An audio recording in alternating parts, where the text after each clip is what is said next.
The Galactic Exploratory Commission had very strict protocols about first contact with pre-FTL civilizations. Observe from orbit. Document social structures. Assess technological trajectory. Under no circumstances were operatives to interfere with natural development. Which is why senior observer Kralthex found himself standing in what humans called a boiler room at 2:47 a.m. on a Tuesday, wondering where everything had gone so magnificently wrong. It had started 3 cycles ago when the Commission's long-range survey identified Earth as a Class 4 emerging civilization, technologically primitive but showing concerning signs of aggressive expansion potential. The kind of species that might need gentle discouragement before they started making problems for their neighbors. Standard procedure. Land a small observation team, plant some monitoring equipment, assess whether humanity needed to be guided toward a more peaceful developmental path. Maybe stage a few equipment failures at their military installations. Subtle stuff. The Commission had done it 100 times. They'd chosen the landing site carefully, an industrial complex in what their databases identified as the North American Administrative Zone. Minimal security. Late shift skeleton crew. Perfect. What they hadn't accounted for was him. Rick Kowalski was having a perfectly mediocre Tuesday night, which by his standards meant the boiler in Building 7 was making that god-awful rattling sound again, and his supervisor was 3 beers deep at the bar instead of answering his phone. He'd been the overnight maintenance guy at Hendricks Industrial Park for 11 years. 11 years of frozen pipes, electrical shorts, and machines that only broke down at the absolute worst possible moment. He'd seen it all, fixed most of it, and ignored roughly 60% of what OSHA considered recommended safety protocols, because sometimes you just needed to get the job done and go home. His wife Lisa called him every night before his shift ended to make sure he hadn't electrocuted himself. His daughter Emma texted him TikToks during his lunch break. His son Danny was playing JV football and Rick hadn't missed a game in 2 seasons. Life was good.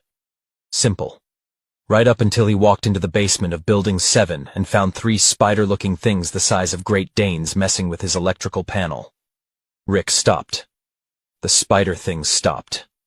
Everyone stared at everyone else for a solid 5 seconds. "You've got to be kidding me," Rick said. Kralthex had run approximately 2,000 first contact scenarios through simulation training. He'd practiced 17 different languages. He'd memorized cultural sensitivity protocols for 46 species.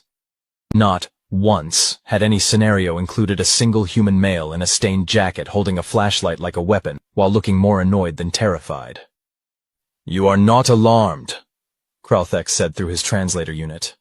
"Oh, I'm alarmed," Rick said. "I'm just also extremely tired, and my shift ends in about 4.5 hours, and you're currently touching my breaker box, which is going to make my life a whole lot harder if you break something." Kralthex's tertiary eyes narrowed. "We are conducting a routine survey of your primitive infrastructure. My primitive infrastructure keeps 80,000 square feet climate-controlled and powered," Rick said. "And if you flip the wrong breaker, you're going to lose 3 freezers full of pharmaceutical supplies and I'm going to lose my job. So, maybe don't. This wasn't going according to protocol. You should be experiencing shock, terror, religious awe." Kralthex gestured to himself and his companions. "We are clearly not of your world." "Yeah, I got that part." Rick rubbed his face. "Look, it's been a long night. Are you planning to blow anything up or kidnap anybody?" "What? No. We are observers." "Great. Observe from over there." Rick pointed away from the electrical panel. "And if you touch the HVAC system, I swear to God." He didn't finish the threat. He just gave them a look that every parent in human history has perfected, the one that suggests consequences will be swift and creative, if the recipient doesn't immediately reconsider their life choices. Kralthex found himself backing away from the breaker box. He wasn't entirely sure why. Back on the observation ship, Junior Analyst Vexim monitored the situation with growing concern. "Senior Observer, the human is not following predicted behavioral patterns." "I noticed," Kralthex replied through his comm unit. "Adjust approach to Diplomatic Protocol 7. "The one where we explain our superior technology?" "Yes." This was a mistake. "You don't understand," Kralthex said, drawing himself up to his full height, which was impressive considering he had 8 legs. We possess technology beyond your comprehension. Faster than light travel. Energy weapons. Gravitational manipulation, your species is in its infancy. Rick looked at him, then at the blinking monitoring device they'd attached to his wall, then back at Kralthex. Is that thing battery-powered? Rick asked. It is powered by a compact fusion cell that will operate for 300 of your years without... So yes, battery-powered. Rick scratched his jaw. What happens if I unplug it? You cannot unplug it. The attachment mechanism is... Rick walked over and yanked the device off the wall. It came away with a soft click and a few strips of adhesive. Huh, Rick said, turning it over in his hands. This is actually pretty cool. My kid would love this. He's really into science fiction. Kralthex felt something very close to panic. Return that immediately. That equipment is... Relax, I'm giving it back. Rick handed it over. But you can't just stick stuff to walls without asking. That's like basic manners. Vexum watched the exchange and began reviewing the mission brief. Humans. Class 4 civilization. Recently developed nuclear capability. Tribal social structures. High aggression index. Recommended approach. Demonstrate superiority. Establish dominance. Guide development toward peaceful coexistence. Everything in the brief suggested humans would respond to shows of technological or physical power. None of it explained why their operative was currently being scolded, like an errant juvenile. Senior Observer, Vexum said carefully. Perhaps we should proceed to Phase 2. Phase 2 involved a mild demonstration of their gravitational technology, just enough to make objects float, prove their capabilities, establish proper context. Proceed, Kralthex replied. Rick was checking the pressure gauge on the boiler when his toolbox started floating. He looked up. His flashlight was floating too. And his coffee thermos. And his clipboard. Okay, he said slowly. So you can do the gravity thing. Yeah, that's pretty good. Kralthex allowed himself a moment of satisfaction. Finally, the human was showing appropriate Can you turn it off? Rick asked. Because that's my coffee, and it's the only thing getting me through this shift. You are not impressed? I'm very impressed. Seriously. But I need that coffee. My wife makes it special for me. 3 sugars, that fancy creamer from Costco. If it spills, I'm going to be sad about it. Kralthex gestured, and the objects lowered gently to the ground. This human was impossible. He's not reacting correctly, Vexum said aboard the ship. Look at his biometrics. His heart rate barely elevated. No cortisol spike. No fight-or-flight response. Maybe he's simple-minded, suggested Pelcor, their xenopsychology specialist. Some species lack the cognitive capacity to process. He fixed 3 separate malfunctions in their primitive machinery while talking to us, Vexum interrupted. He's not simple. He's just unbothered. Impossible. We're an unknown alien species demonstrating impossible technology. Vexum pulled up Rick's background data. The Commission had basic records on most humans in the facility. Rick Kowalski. Age 44. Married 17 years. 2 offspring. Naval service. Engine room technician. Current occupation. Facility maintenance. No advanced education. No criminal record. Unremarkable in every measurable way.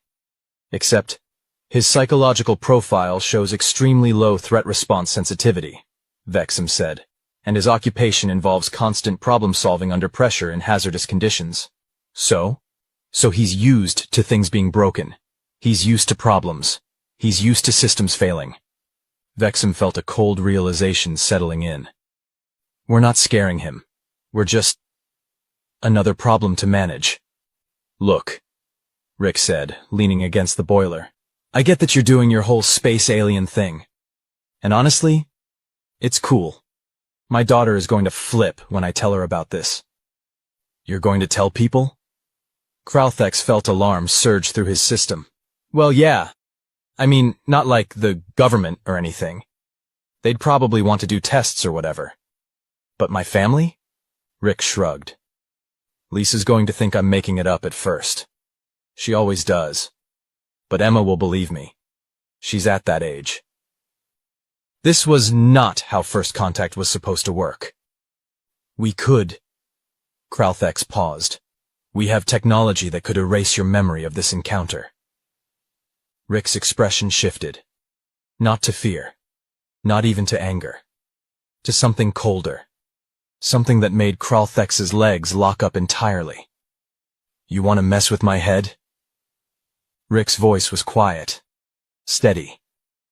Screw with my memories? It's standard protocol for, Let me explain something to you. Rick stood up straight. I spent 6 years on a submarine keeping 30-year-old equipment running while underwater for months at a time. I've been in engine rooms where one mistake kills everyone. I've held things together with wire and hope and prayer while guys smarter than me figured out the big picture. He took a step forward. Kralthex took a step back. You think I'm some dumb ape you can push around because you've got fancy tech? Fine. You're probably right. You've got ships and weapons, and I've got a flashlight and a bad knee. Rick's jaw set. But you know what I've also got? A wife who counts on me coming home every morning. Kids who need their dad at breakfast. A life that might not look like much to you, but it's mine. Another step forward. So here's what's going to happen. You're going to take your equipment, finish whatever alien science project you're working on, and you're going to leave my memories exactly where they are. Because if you don't, Rick smiled. It wasn't a friendly smile. I might be just one human, and I might not be able to stop you, but I guarantee you'll remember me, and not in a fun way. Aboard the ship, Pelcor was reviewing the biometric data with increasing alarm. His threat assessment just activated, Pelcor said. Elevated heart rate. Adrenaline spike, cortisol increasing. But he's not running. He's displaying aggressive defense posture, Vexim finished. He's protecting something. His offspring? His mate? Pelcor pulled up more data. Human pair bonding is notably strong, but this level of... It's not just biology, Vexim said quietly. Look at his military record. Look at his occupational history. He's been responsible for keeping things alive. Systems. Machinery. People depending on him. The analyst's voice dropped. We threatened that. We threatened his competence, his memory, his ability to protect his unit. We just activated every defensive instinct a human has. Abort contact, Pelcor said immediately. Kralthex, disengage, now. Kralthex heard the order through his comm and felt relief flood through him. We'll leave your memories intact, he said carefully. We meant no offense. Good. Rick's posture relaxed slightly. And for what it's worth, you seem like decent, whatever you are. Just maybe dial back the superiority complex. Noted. Kralthex gestured to his companions. We will complete our survey and depart. Great. Try not to break anything on your way out. Kralthex and his team gathered their equipment in silence and retreated toward their concealed shuttle. As they left, Kralthex risked one last look back. Rick Kowalski had returned to his boiler, adjusting valves and checking gauges like nothing unusual had happened at all. Back on the ship, Vexim prepared the final report. Assessment? Pelcor asked. We need to revise our entire evaluation of humanity. Vexim said flatly. The brief was wrong, all of it. Explain. They don't respond to shows of force because they're used to forces they can't control. They don't panic about superior technology because they work with equipment that can kill them every single day. They don't back down from threats because backing down means the people they protect get hurt. Vexim pulled up the data one more time. Thousands of humans across the planet, all living similar lives. Working dangerous jobs. Raising families. Holding things together through sheer bloody-minded persistence. We thought we were encountering a primitive civilization that needed guidance. What we actually found was a species that's been surviving impossible circumstances since they learned to walk upright. They don't have advanced technology because they've been too busy keeping themselves alive on a death world with nothing but determination and improvisation. Recommendation? Vexum was quiet for a long moment. Leave them alone, he said finally. Recommend non-interference until they reach space on their own terms, because when they do... He pulled up the image of Rick Kowalski. Stained jacket, tired eyes, completely unbothered by the presence of an alien species. When they do, they're going to be a problem, and not the kind we can solve by demonstrating superior technology. Rick got home at 7:30 a.m., exactly on schedule. Lisa was making breakfast. Emma was on her phone. Danny was complaining about English homework. Normal. Perfect. Home. How was work? Lisa asked, kissing his cheek. Rick thought about spider aliens and floating toolboxes and threats about memory erasure. Same as always, he said. Boiler's still making that sound. I'll fix it next week. You always say that. Yeah, well. Rick smiled and poured himself coffee. Lisa's special mix, 3 sugars, fancy creamer. Some things take time. Emma looked up from her phone. Dad, hypothetically, if aliens were real, what would you do? Danny snorted. Tell them to fix the Wi-Fi, probably. I'd ask them about their technology, Emma said. Like, how does faster-than-light travel even work? Rick sipped his coffee and thought about scared spider aliens backing away from his electrical panel. I'd probably ask them if they needed help with anything, he said. Everybody's got problems, even aliens. Lisa laughed. You'd try to fix their spaceship, wouldn't you? Maybe. Rick grinned. If they asked nice. 300 light-years away, the Galactic Exploratory Commission filed Earth under a new classification.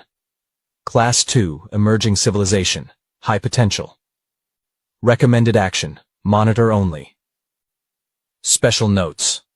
Species demonstrates exceptional adaptive resilience and protective social structures. Initial contact protocols ineffective. Do not threaten family units. Do not attempt memory erasure. Do not assume compliance. Threat assessment. Low, current. Extreme, projected. Additional observer comments. They don't care that we're more advanced. They only care about getting home to their families. This makes them significantly more dangerous than we initially calculated. At the bottom of the report, Vexum added one final note. Humanity will reach the stars eventually. They've survived everything their world has thrown at them. Predators, disease, ice ages, themselves. They'll survive space too. When that day comes, the galaxy needs to be ready. Not for warriors or conquerors, but for a species that treats impossible problems like minor inconveniences, and will do anything to protect what they love. Rick Kowalski finished his breakfast, kissed his wife, hugged his kids, and went upstairs to get some sleep. He didn't dream about aliens or spaceships or galactic civilizations. He dreamed about finally getting that damn boiler to shut up.